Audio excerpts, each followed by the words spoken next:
কমিটির পক্ষ থেকে আল্লামা নূর সাহেবের আগমন শুভেচ্ছার স্বাগতম। সম্মানিত উপস্থিতি, আপনারা ধৈর্য সহকারে বসুন।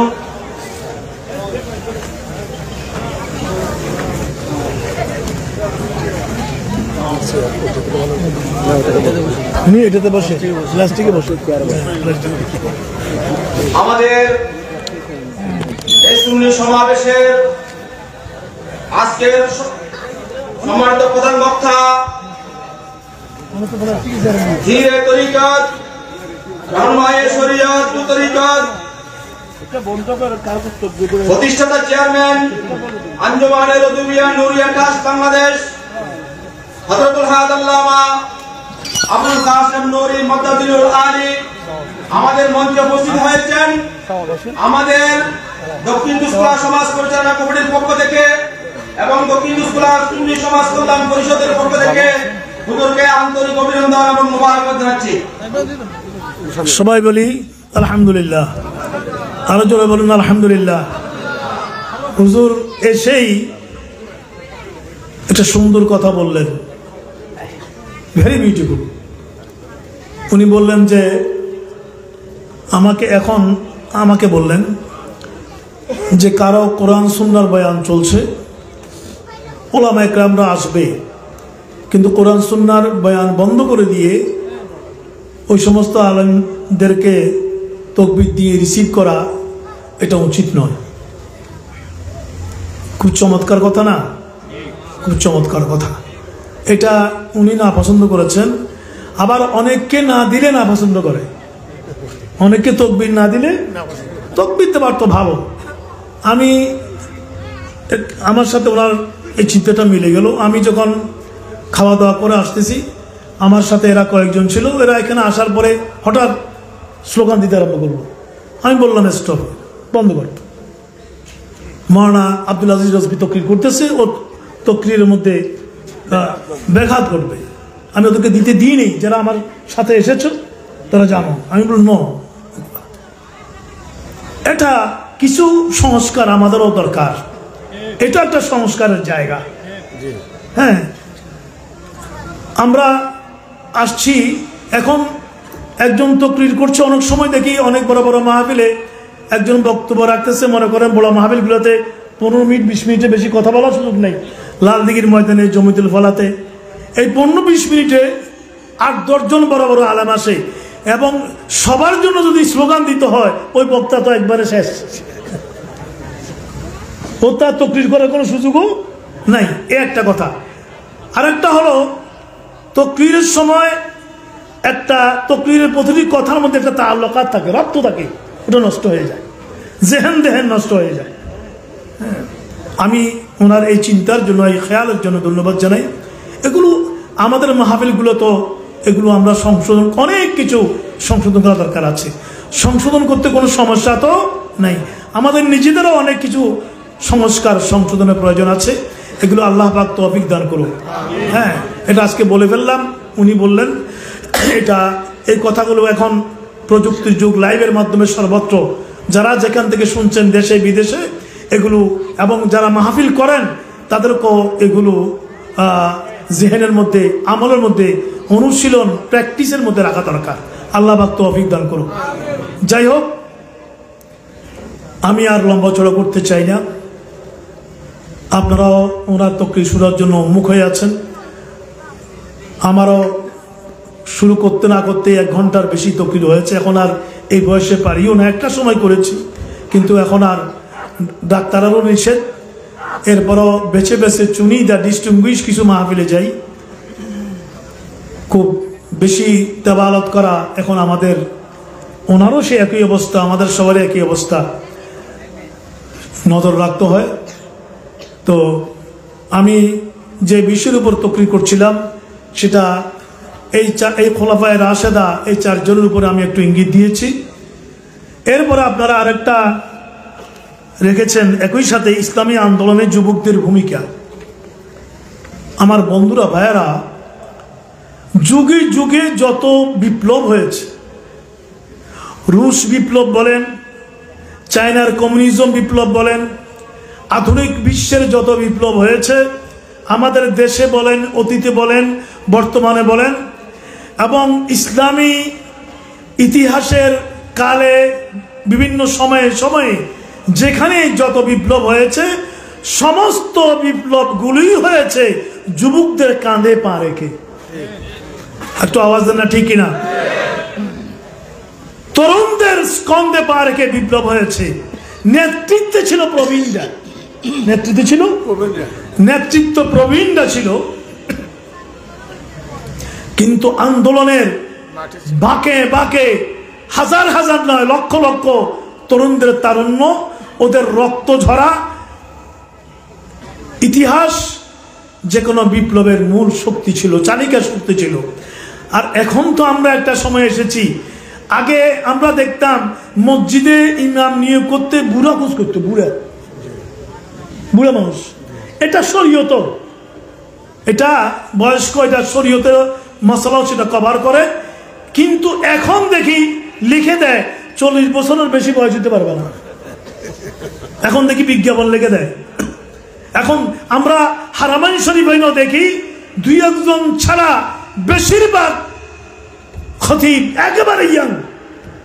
মক্কাতুল মুকাররমা তো, মদিনাতুল মুনাওয়ারা তো একদম তরুণ ইয়াং খতিব, দেখলে বুঝাও যায় না এ কি করে খতিব হতে পারে। হ্যাঁ, মাদ্রাসাগুলোর প্রিন্সিপাল এখন ইয়াং। মাওলানা ফারুক কত বছর বয়সে প্রিন্সিপাল হয়েছে? তোমার তো আমি আগে ওখানে, হ্যাঁ মাত্র 21 বছর প্রিন্সিপাল হয়ে গেছো, সুপার প্রিন্সিপাল আর কি কথা আর কি। দেখেন, যারা তরুণ আছো, যুবক আছো, তোমরা প্রস্তুত হও। আগামী দিনে সুন্নিয়তের যে ইনকিলাব হবে সেটা তোমাদের কাঁধে পা রেখেই হবে। প্রস্তুত আছো কিনা হাত তুলে দেখাও।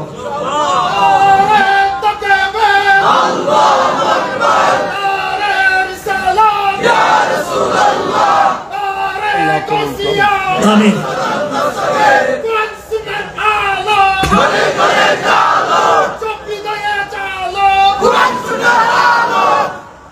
এই তরুণদেরকে আল্লাহ পাক কবুল করুক।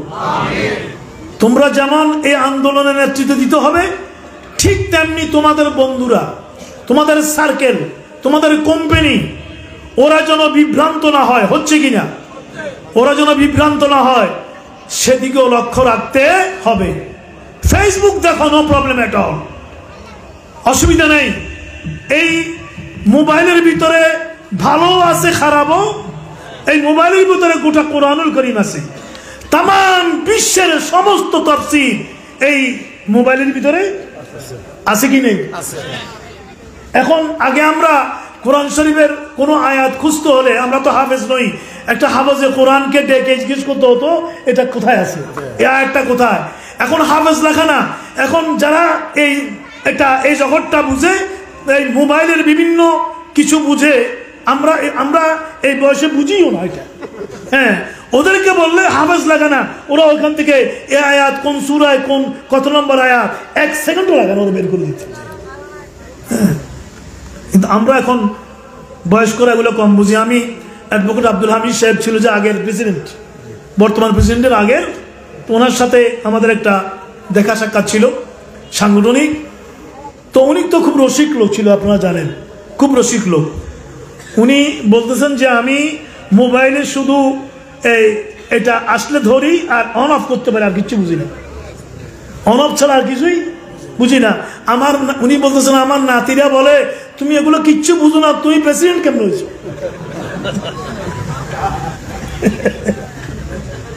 কিন্তু তোমাদের জন্য প্রযুক্তি আজকে যে কোনো আন্দোলনকে মুহূর্তে ঘরে ঘরে তাম বিশ্বে পৌঁছিয়ে দেওয়া সহজ হয়ে গেছে। একটা সময় ছিল, অনেক সময় আমরা ওয়াজ করার জন্য মাইকও পাইনি, এমনি ওয়াজ করছি, গাড়ি পাইনি। এখন এই লাইভে আজকে তাম বিশ্বে চলে যাচ্ছে, অনেক সহজ হয়ে গেছে, কিন্তু রুহানিয়তটা নাই। সব প্রযুক্তির, আগে থেকে বলেছি, প্রযুক্তির ইনকিলাব হয়ে গেছে, কিন্তু রুহানিয়ত এটার অবনতি হয়েছে।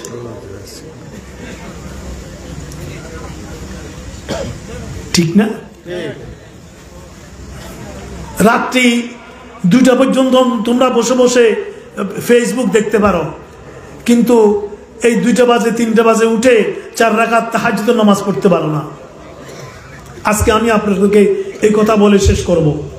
এখন 11টা বাজে, হুজুর ওয়াজ তাকরীর করবেন, বাসায় যেতে যেতে আপনাদের 1টা 2টা বেজে যাবে। ঘরে গিয়ে ফ্রেশ হয়ে প্রত্যেকেই 4 রাকাত, কমপক্ষে 4 রাকাত তাহাজ্জুদের নামাজ পড়বেন। ঠিক আছে কিনা? খুশি হয়ে যাবে কে? আল্লাহ। খুশি হয়ে যাবে কে? আল্লাহ। এটা আল্লাহর আহ্বান। এই জন্য অন্য সব নামাজে আজান আছে, তাহাজ্জুদের আজান হারামাইন শরীফে তাহাজ্জুদের আজানও দেওয়া হয়, আমাদের দেশে দেওয়া হয় না। তাহাজ্জুদের আজান দরকার নাই, কারণ তাহাজ্জুদের জন্য এই গভীর রাত্রিতে আল্লাহ পাক আপনাকে ডাকছে। আজান মানে এলান, ডাকা, এটা পড়বেন। একটা বদনাম আমাদের আছে সুন্নিদের, এরা সারা রাত মাহফিল করে, ফজর নামাজ পড়ে না। এটা মিথ্যা কথা, বাজে কথা, এটা ভুল কথা, এটা বাজে কথা। যারা বলে এটা তারা কাজ্জাব, মিথ্যা সাক্ষী দেব এগুলো। ওরা কি নামাজ পড়ছে না পড়ছে, তুমি কি গিয়া ওর দরওয়াজা দিয়ে ফাঁক করে দেখে আসছিলে? এটা ব্যক্তিগত বিষয়। অনেকখানে বা জমাত ফজরের নামাজ হয় না, এরপরে যায়, এরপরে সে ঘরে গিয়ে তাহাজ্জুদ না। আমি বলবো যারা এই মাহফিলে এসেছে, এরা এত বেশি আশিকে রাসূল, এত বেশি নেক বান্দা, শুধু ফজর নামাজ নয়, এরা ওয়াজ শুনে ঘরে গিয়ে তাহাজ্জুদের নামাজও আদায় করে। তুমি মিথ্যে কথা বলছো, যে তুহমত।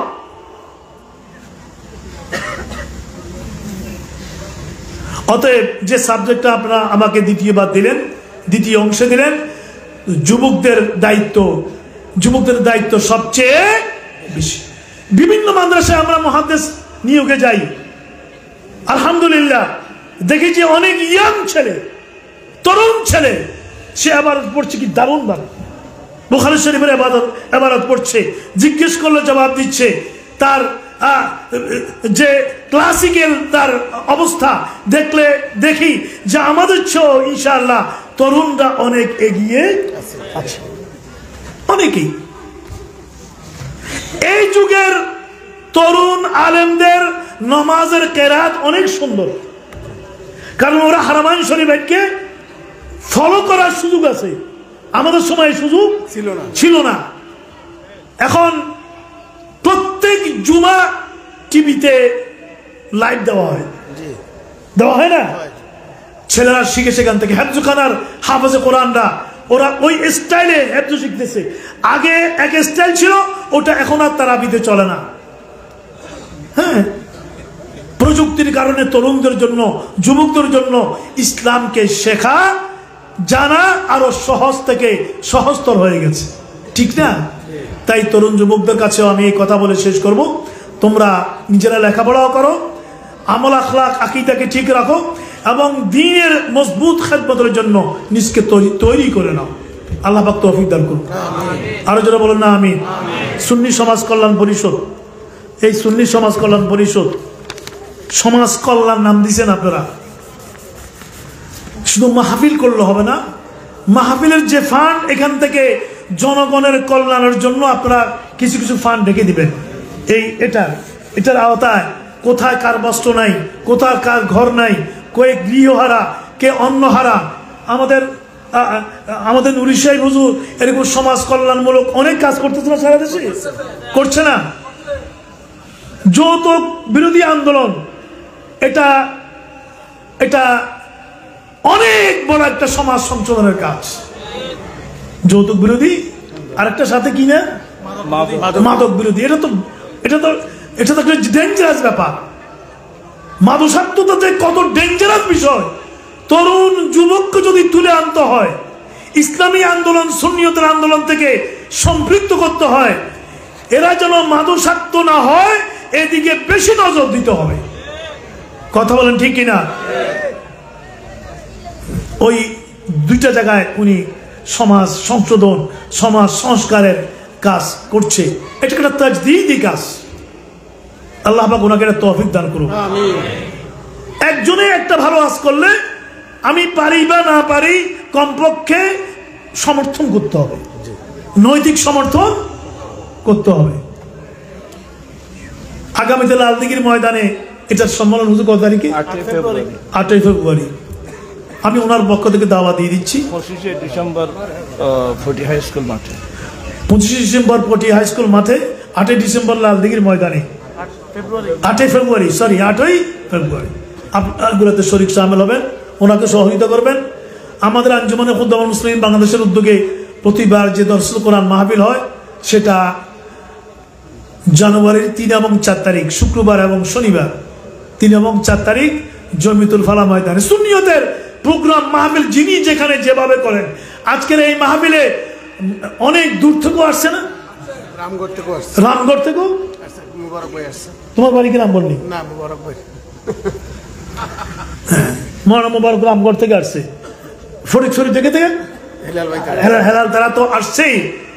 এটা আল্লাহ পাক তৌফিক দিয়েছে তাই আসছে, আল্লাহ কবুল করুন, আমিন বলেন। আবার মাহফিলের পাশে অনেক বাড়ি আছে, ওরা আসতে পারে নাই। কথা বলেন ঠিক কিনা? একবারে মাহফিলের নিকটে অনেক বাড়ি থেকেও আসে নাই, আসতে পারে নাই। পারলে ঘরে বসে সমালোচনা করতেছে, এত রাত হুজুরদের চিৎকারে ঘুমাইতে পারি না, এরকম আছে কি নাই? মসজিদের পাশে থেকেও অনেকেই মসজিদের আজান নয়, বাসা থেকে একামত শুনে, কিন্তু আসার সুযোগ, ভাগ্য, নসিব তার নাই। আবার অনেকে অনেক দূর থেকে হেঁটে হেঁটে চলে আসে, সে রামগড় থেকে আসছে, আপনার ফটিকছড়ি থেকে আসছে, কিন্তু এই মাহফিলের কাছে অনেকে আসতে পারে নাই। আছে না? আল্লাহ পাক সবাইকে হেদায়েত নসিব করুন। যাবেন আপনারা, যেখানেই সুন্নিয়তের প্রোগ্রাম হয় সেখানেই যাবেন, সহযোগিতা করবেন। আল্লাহ পাক গোটা বাংলাদেশের মাটিকে আমরা যেন উর্বর করতে পারি। আমাদের এই শেষ সময়ে এসে আমরা যেন একটা ঐক্যবদ্ধ অভিন্ন প্ল্যাটফর্ম আমাদের তরুণ আলেমদেরকে যেন আমরা দিয়ে যেতে পারি, সে তৌফিক আল্লাহ পাক আমাদেরকে দান করুন। এই বলে আমি শেষ করলাম। আসসালামু আলাইকুম রহমতুল্লাহি ওয়া বারাকাতুহু।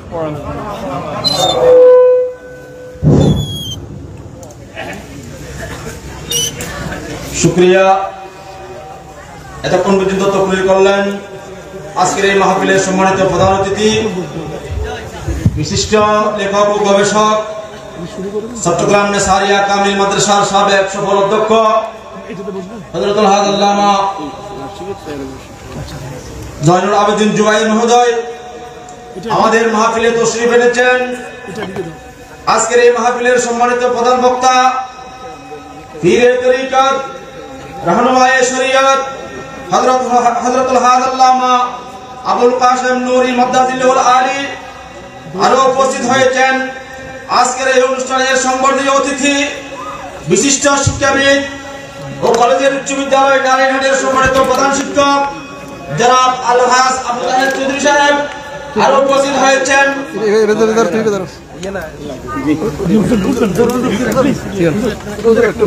হয়েছেন আঞ্জুমানের উদুবিয়া নুরিয়া বাংলাদেশের কেন্দ্রীয় নেতা জনাব মোহাম্মদ তারেক আলী সাহেব সহ যারা উপস্থিত হয়েছেন, প্রত্যেককে ধন্যবাদ এবং মোবারকবাদ জানাচ্ছি।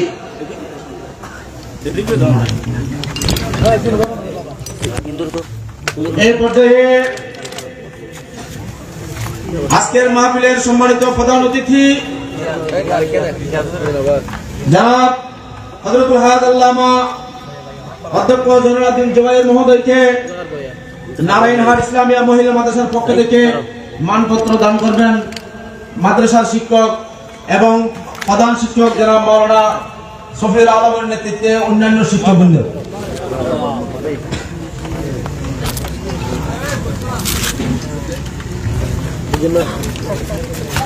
নারায়ণহাট ইসলামিয়া মহিলা দাখিল মাদ্রাসার পক্ষ থেকে আজকের প্রধান বক্তা পীরে তরিকত হযরত আল্লামা আবুল কাসেম নুরী মাদ্দাদিলুল আলীকে মানপত্র প্রদান করছেন মহিলা মাদ্রাসার প্রধান শিক্ষক জনাব মাওলানা শফিউল আলম সহ মাদ্রাসার শিক্ষক মণ্ডলী।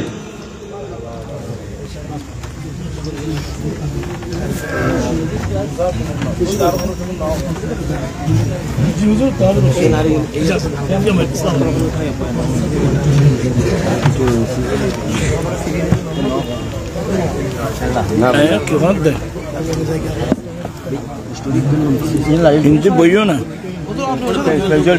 বইও আজকের অনুষ্ঠানের